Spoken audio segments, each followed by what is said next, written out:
বাচ্চা থাকলো এটা স্যার এটা স্যার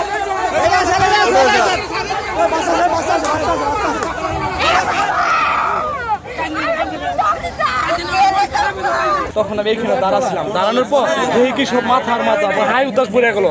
তারপর আমি কাঁচা দিয়ে আমার মানি ব্যাগ সব ভিজে তারা যে পাতা দিয়ে এই ট্রলারে উঠাইছি। এরপর আরেকজন উঠে দিয়েছে, এরপর সিবুট উঠে দিয়েছে আবার আরেকজন।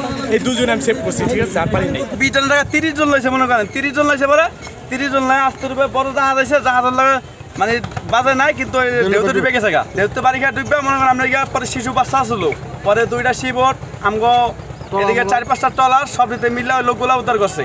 অনেক লোক মানে এত লোক মানে শিশু বাচ্চাগুলা যদি শিব উদ্ধার না উঠে তো সব বাচ্চা মানে দিত। এই যে ট্রলার গুলি ডুবে, এই যে ডুবে কে দেখে কোন, এই যে এইভাবে এটা কর্তৃপক্ষ কারা, এগুলি সবাই যদি এগুলি মেনটেন করে তাহলে তারা সুন্দর হয়। এই যেভাবে ট্রলার ডুবতেছে, বাচ্চারা মরতেছে, পড়তেছে, যাইতেছে, এইগুলি কি এগুলি দেখার কেউ নাই? কারণ এইভাবে চলে, এইভাবে যে পারাপার হয় মানুষ, মহিলা, বাচ্চা, এই স্কুলের ছাত্র ছাত্রীরা পার হইতেছে, কিভাবে পার হইতেছে কোন বিশৃঙ্খলা, এটা কি হইলো?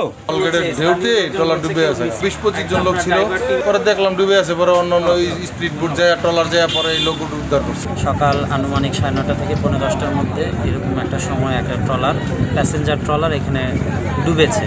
স্থানীয় লোকজনের সাথে আমরা কথা বলছি, কথা বলে সংশ্লিষ্ট এই বিষয়ে একটা তদন্ত হবে, তদন্তের প্রতিবেদন সাপেক্ষে আমরা ব্যবস্থা গ্রহণ করব। এবং তদারকির যে বিষয়টি বলেছেন, তদারকির বিষয়ে আসলে আমরা কিন্তু এখানে অনিয়ম হচ্ছে বা এরকম কোনো কিছু হচ্ছে, স্থানীয় প্রশাসনকে কিন্তু কেউ কখনো ইনফর্ম করে যে এরকম সমস্যা হচ্ছে। আমি এর আগে একটা অভিযোগ ছিল যে অতিরিক্ত ভাড়া গ্রহণ করা হচ্ছে, এরকম একটা অভিযোগের বিষয়ে আমরা ইজারাদারকে ডেকে সতর্ক করেছি মৌখিকভাবে। পরবর্তীতে আর এই ধরনের এই সংক্রান্ত কোনো আমরা অভিযোগ পাইনি। পরবর্তীতে যদি কোনো ব্যবস্থা গ্রহণের প্রয়োজন হয় তদন্ত সাপেক্ষে ব্যবস্থা